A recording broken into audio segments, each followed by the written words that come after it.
वासुदेवाय। ओम नमो भगवते। ओम हरि ओम। ओम सर्वमंगलमांगल्ये शिवे सर्वार्थ साधिके शरणत्म के गौरी नारायणी नमोस्तुते। जय श्री राम। साथियों नमस्कार।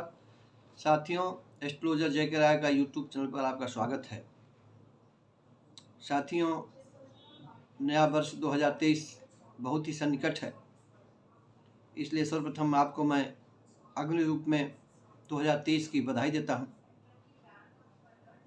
और जो धर्म प्रेमी लोग हैं, जो धर्म कर्म में ज़्यादा विश्वास करते हैं, पूजा पाठ करते हैं, व्रत रहते हैं, तो उन लोगों के लिए एकादशी का व्रत बहुत मायने रखता है। कुछ लोग एकादशी व्रत रखते हैं तो कभी कभी संशय रहता है कि एकादशी व्रत किस दिन को है। साथियों, हमारे धर्म में दो तरह के लोग हैं। एक हम कहते हैं स्मार्थ, एक कहते हैं वैष्णव। तो इनकी वजह से ये एकादशी व्रतों में अंतर पड़ता है। तो स्मार्ट लोग कहते हैं, हम लोग गृहस्थ लोगों को स्मार्ट कहते हैं, गृहस्थ लोगों को स्मार्ट कहते हैं। और वैष्णव लोगों में जो साधु सन्यासी हैं, इन लोगों को वैष्णव के रूप में संज्ञा दी गई है। तो इन दोनों लोगों के व्रतों का जो अलग अलग नियम होता है, वो जो दिन होता है वो अलग अलग होता है। कभी कभी संयुक्त होता है, अधिकांश कभी कभी गलत होता, अलग अलग होता है। जिससे सिर्फ एकादशी में नहीं, अन्य भी व्रतों में से जन्माष्टमी इत्यादि हुई, रामनवमी हुई, इसमें भी कभी कभी पृथक होता है। तो इस विषय में इस वीडियो में मैं आपको, जो हमारे गृहस्थ लोग हैं, हम स्मार्ट लोग हैं, तो उनको इस 2023 में एकादशी व्रत किस दिन होगा और नेक्स्ट डे उसकी पारणा कब होगी, इसको विषय में बताऊंगा। साथियों, पारण, एकादशी का पारण सबसे महत्वपूर्ण होता है। यदि पारण आपने समय पर नहीं किया, पारण मतलब व्रत तोड़ना, व्रत के बाद भोजन करना, उसको पारण कहते हैं। यदि आपने पारण नहीं किया तो एकादशी व्रत में न्यूनता आ जाती है, कमी आ जाती है। इसमें से मैं एक छोटा सा प्रसंग आपको सुनाता हूँ।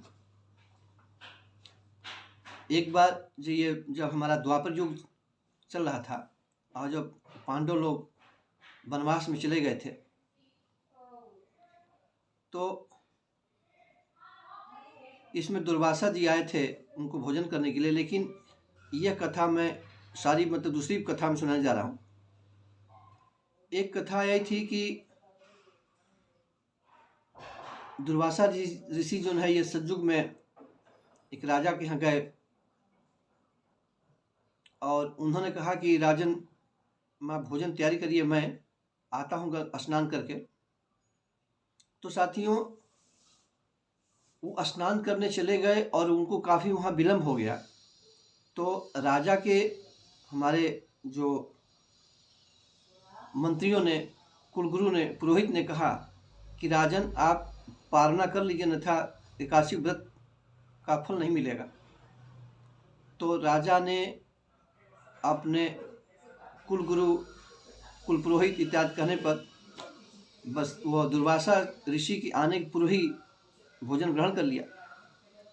और इसको जान करके जब दुर्वासा आते हैं, उनको पता चलता है कि राजन ने भोजन कर लिया, तो बहुत क्रोधित होते हैं और वो श्राप देने की कोशिश करते हैं। लेकिन चूंकि राजा तो विष्णु भगवान के भक्त थे और उनके श्राप देने के उपरांत ही तत्काल जो है विष्णु भगवान का कोप शुरू हो गया और उनका त्रिशूल इनको दौड़ा लिया, समझ लीजिए। चक्र जो है, उनका चक्र जो है दौड़ा लिया दुर्वासा ऋषि को। दुर्वासा ऋषि भागते भागते रहे, अंत में पुनः राजन के पास आए, कहे कि राजन, मुझे क्षमा करो, मैं नहीं जानता था कि काशी व्रत कितना बड़ा महत्व हो गया। तो इस तरह से उनको उस चक्र से मुक्ति मिली थी। तो एकादशी व्रत की पारणा और एकादशी व्रत का महत्व ये भगवान विष्णु को समर्पित होता है। तो 2023 में कब है, किस किन तारीखों को है एकादशी व्रत होगा और पारणा विशेष रूप से जो होगा, तो उनको मैं विषय भी बताऊंगा। यदि आप हमारे चैनल पर प्रथम बार उपस्थित हुए हैं अथवा हमारी वीडियो पहली बार देख रहे हैं, कृपया हमारे चैनल को सब्सक्राइब कर लें, बगल में बेल आइकन घंटी प्रेस कर लें, जिससे हमारी बनाई वीडियो आपको समय प्राप्त हो सके और आप नई नई जानकारियों का लाभ उठा सकें। तो इस वीडियो में आपको मैं शुक्ल पक्ष की जो एकादशी होंगी उनके विषय में बताऊंगा। नेक्स्ट वीडियो में जो कृष्ण पक्ष की एकादशी होंगी उनके विषय में बताऊंगा। थोड़ी सी बात इसमें और थोड़ा चर्चा कर लूँ साथियों। जो पुरुष तो एवरग्रीन होते हैं, कोई व्रत दोनों रख सकते हैं, चाहे कृष्ण पक्ष हो चाहे शुक्ल पक्ष हो, लेकिन अधिकांश जो हमारी माताएं बहनें होती हैं, स्त्रियां होती हैं, जो सधवा होती हैं, वो शुक्ल पक्ष का व्रत करती हैं, और जो विधवा हो जाती हैं वो दोनों पक्षों का व्रत करती हैं, कृष्ण पक्ष का शुक्ल पक्ष का भी। तो अगले वीडियो में कृष्ण पक्ष के एकादशी विषय बताऊंगा। इस वीडियो में शुक्ल पक्ष के विषय में बताने जा रहा हूँ कि कब कब एकादशी व्रत होगा। तो सर्वप्रथम साथियों 2 जनवरी दिन सोमवार को पौष शुक्ल पक्ष को एकादशी व्रत होगा, और इस एकादशी का नाम होगा पुत्रदा एकादशी। मतलब जो दंपति पुत्र से विहीन है, पुत्र की कामना करते हैं, उनके लिए यह विष्णु भगवान के निमित्त इस एकादशी करने से उनको फायदा होगा, और इसका नाम वैकुंठ एकादशी भी कहा जाता है। तो यह इसमें पालन करने की कोई दिक्कत नहीं, क्योंकि रात में करीब 10 बजे 10:30 बजे के आसपास तक द्वादशी रहेगी, तो आप दिन में कभी किसी भी समय पालन कर सकते हैं। फिर आएगी 1 फरवरी को दिन बुधवार को माघ शुक्ल पक्ष, इसका नाम है जया एकादशी, और इसका जो पालन होगा ये सायं 4:51 तक आप नेक्स्ट डे मतलब 2 फरवरी को किसी भी समय कर सकते हैं, पूरा दिन कर सकते हैं। अब साथियों फिर आती है 3 मार्च को। 3 मार्च को दिन शुक्रवार फाल्गुन मास की जो शुक्ल पक्ष में एकादशी पड़ेगी उसको हम कहते हैं आमलकी एकादशी। तो आमलकी एकादशी मतलब इसका विशेष हुआ आमलकी, तो मतलब आंवला के वृक्ष के नीचे जो भोजन बनाया जाता है, जो वैष्णव लोग हमारे जो संत महात्मा होते हैं, उस दिन उस आंवला के वृक्ष के नीचे जो भोजन बना खाते हैं, इसलिए उसका नाम आमल की एकादशी हो जाता है। तो ये विशेष, और आप जानते हैं कि आंवला जो वृक्ष होता है वो भगवान विष्णु को प्रिय होता है, उसका उन्हीं के निमित्त वृक्ष होता है वो, तो इसलिए उस वृक्ष के नीचे भोजन बना लेने से वो विशेष गुणकारी हो जाता है। तो उसके बाद उसकी जो पारणा होगी, जो 3 मार्च की जो शुक्रवार की जो एकादशी होगी, इसकी जो पारण होगी नेक्स्ट डे 4 मार्च को, यह आपको 4 मार्च को 11:49 तक, आप सुबह से लेकर 11:49 तक आप पारण कर सकते हैं। फिर आएगी 1 अप्रैल दिन शनिवार, चैत्र शुक्ल पक्ष, इसका नाम है कामदा एकादशी। तो इसमें भी पारण आप दिन भर नेक्स्ट डे आप कर सकते हैं, 2 अप्रैल को कभी भी पारण कर सकते हैं। उसके बाद साथियों आएगा 1 मई दिन सोमवार को चंद्रवार सोमवार दोनों चीज़ कहते हैं। यह महीना होगा बैसाख शुक्ल पक्ष, इस एकादशी का नाम होगा मोहिनी एकादशी। तो इसका भी जो पारणा होगा, आप जैसे कि 1 मई को व्रत आप रहे, 2 मई को दिन में कभी भी आप व्रत कर सकते हैं, व्रत खोल सकते हैं, पालन कर सकते हैं। अब यहीं पर थोड़ा सा ब्रेक लेना चाहता हूँ, आपको एक चीज़ बताना चाहता हूँ कि एकादशी के पारण में खास चीज़ ये देखना चाहिए, उसमें हमारे कहते हैं कि एकादशी को अन्न नहीं, द्वादशी को तेल नहीं। आप जो पारण करेंगे, जो भोजन करेंगे, उसमें सरसों तेल का प्रयोग नहीं होना चाहिए। और नाश्ता और खाना एक ही बार होगा। आप सुबह आप नाश्ता कर लिया या खाना कर लिया, फिर आप शाम को ही कुछ खाएंगे, क्योंकि 3 बार नहीं होगा। सुबह नाश्ता, दोपहर में भोजन, और जैसे आपने कहा कि पारण कर लिया, हमने चाय पी लिया, नाश्ता कर लिया, फिर दोपहर में भोजन कर लिया, शाम को फिर नाश्ता आपने खाना कर लिया, तो ये 3 नहीं होना चाहिए। द्वादशी को पारण के दिन जो है 2 ही बार भोजन होगा, अन्यथा 3 बार जब भोजन करेंगे तो उसका भी फल आसुरी शक्तियाँ ले लेती हैं। तो नाश्ता जो पारणा होगी, इसमें कड़ू तेल का प्रयोग नहीं होगा, सरसों तेल का प्रयोग नहीं होगा। इसमें आप जैसे कि आप पराठा बना खा सकते हैं, देसी घी का प्रयोग कर सकते हैं, क्योंकि जो और उसमें जैसे बैगन है, आलू है, इन चीज़ों का परहेज करें आप। जैसे आलू है, लौकी है, ये सब खा लें, अरहर की दाल खा लें, ये नान पारने में विशेष अच्छा रहेगा। फिर साथियों 31 मई को दिन बुधवार को ज्येष्ठ शुक्ल पक्ष, इसको हम लोग, जिसे ये तो मशहूर है निर्जला एकादशी, भीमसेनी एकादशी, इसी को कहते हैं। तो इस व्रत का जो नेक्स्ट डे जो पारना होगा यानी 1 जून को, तो वो होगा आपको गुरुवार पड़ेगा 11:09 तक। साथियों, ये जो हम समय आपको बता रहे हैं, यह काशी मान के हिसाब से समय है। यदि आप मेरी वीडियो आप विदेशों में सुन रहे हैं, जैसे मैं देखा, मुझे बड़ी खुशी हुई कि ब्रिटेन में भी हमारी वीडियो लोग देख रहे हैं। पिछले समय मैंने देखा था कि आप अमेरिका में भी आपका, और तमाम जो मुस्लिम कंट्री में भी हमारे जो हिंदू भाई रहते हैं वो देखते होंगे। तो साथियों, बनारस से या इंडिया से जो जितने दूरी आपका समय का जो अंतर पड़ता है, उस समय के हिसाब से आप अपने प्लस माइनस कर लीजिएगा, क्योंकि सबका निकालना मेरे लिए संभव नहीं है, न बताना संभव है। तो जैसे हमने बताया आपको 11:09 पर, तो ये समय हुआ 31 मई को, जो हमने 31 मई को जो हमने जो बताया निर्जला एकादशी, तो जो 1 जून को जो पारण हुआ वो मैंने बताया 11:09 तक। तो यह समय है बनारस का।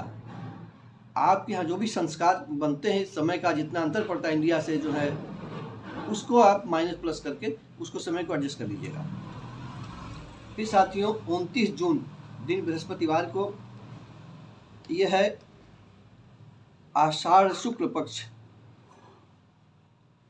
ये इसको कहते हैं मतलब विष्णु शयनी एकादशी।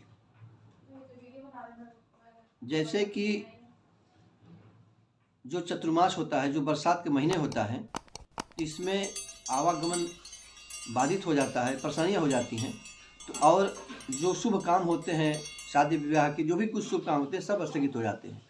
तो इस समय से विष्णु शयन एकादशी, मतलब कि शुभ काम बंद, विष्णु जी शयन करने चले गए। तो यह 29 जून को विष्णु शयन एकादशी हो जाएगी, और इसको पालना नेक्स्ट डे आप दिन में कभी भी कर सकते हैं। फिर साथियों आएगा 29 जुलाई दिन शनिवार को, ये अधिक श्रावण शुक्ल पक्ष। साथियों, जैसा आप सुने होंगे कि हर तीसरे साल हमारे देश में, हमारे भारत में, ये मलमास लगता है। इसको पुरुषोत्तम मास कहते हैं, अधिमास कहते हैं, कई नाम इसके, मलमास है, पुरुषोत्तम मास है, अधिमास है। ये ऐसा क्यों होता है कि सूर्य की जो महीने होते हैं, जैसे सूर्य संक्रांति, जैसे 14 अप्रैल, तो सूर्य के जो मास होते हैं, तो और जो चंद्र मास होते हैं, इनमें हर साल में 11 दिन का डिफरेंस हो जाता है। इसीलिए इस डिफरेंस को सही करने के लिए हमको एक मलमास, अधिमास, पुरुषोत्तम मास की संख्या बनाई जाती है, ताकि मेंटेन रहे अपना जो। अन्यथा सूर्य मास में और चंद्र मास में एक समय बहुत बड़ा अंतर आ जाएगा। तो इसलिए इस बार मलमास लगेगा। तो 29 जुलाई दिन शनिवार को अधिक श्रावण शुक्ल, जो श्रावण शुक्ल अधिक होगा, जो पुरुषोत्तम महीना होगा, इसको मलमास महीना होगा, इसी को इसको हम कहेंगे पुरुषोत्तम एकादशी। तो इसकी जो पालना होगी वो 30 जुलाई को रविवार को प्रातः 6:46। देखिए यहाँ पे एक टिपिकल मैटर आ गया यहाँ पर। इसमें मैंने कहा कि पारण का विशेष महत्व है।